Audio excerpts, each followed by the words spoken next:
अहम खबर आपको दें कि वज़ीर-ए-आज़म शहबाज शरीफ को अमरीकी सदर जो बाइडेन का खत। वज़ीर-ए-आज़म शहबाज शरीफ के मनसब संभालने के बाद अमरीकी सदर का ये पहला खत है। आपको अपडेट करें कि अमरीकी सदर का नौमुंतखब हुकूमत के लिए नेक तमन्नाओं का इजहार दोनों ममालिक के अवाम के दरमियान शराकतदारी दुनिया और हमारे अवाम की सलामती यकीनी बनाने में निहायत अहम है। खत में लिखा है कि दुनिया और खित्ते को दरपेश वक्त के अहम तरीन चैलेंजेस का सामना करने में अमरीका पाकिस्तान के साथ खड़ा रहेगा।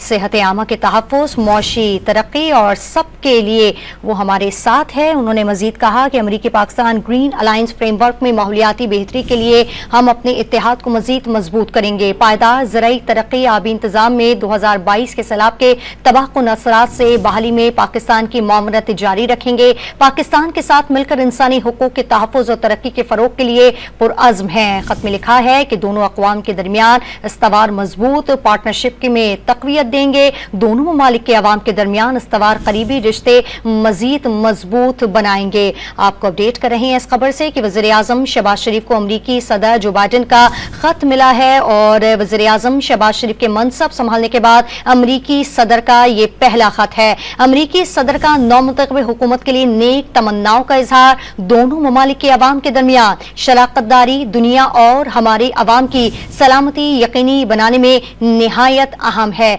अमरीकी सदर के खत में लिखा है कि दुनिया और खित्ते को दरपेश वक्त के अहम तरीन चैलेंजेस का सामना करने में अमरीका पाकिस्तान के साथ खड़ा रहेगा। सेहत आमा का तहफ़्फ़ुज़, मौशी तरक्की और सबके लिए तालीम मुश्तरका विजन है जिसे मिलकर फरोग़ देते रहेंगे। अमरीका पाकिस्तान ग्रीन अलायंस फ्रेमवर्क से माहौलियाती बेहतरी के लिए हम अपने इत्तेहाद को मजीद मजबूत करेंगे। पायदार ज़राई तरक्की आबी इंतजाम और 2022 के सैलाब के तबाहकुन असरात से बहाली में पाकिस्तान की मामरत जारी रखेंगे। पाकिस्तान के साथ मिलकर इंसानी हुकूक के तहफ़्फ़ुज़ और तरक्की के फरोग के लिए पुरअज़्म है।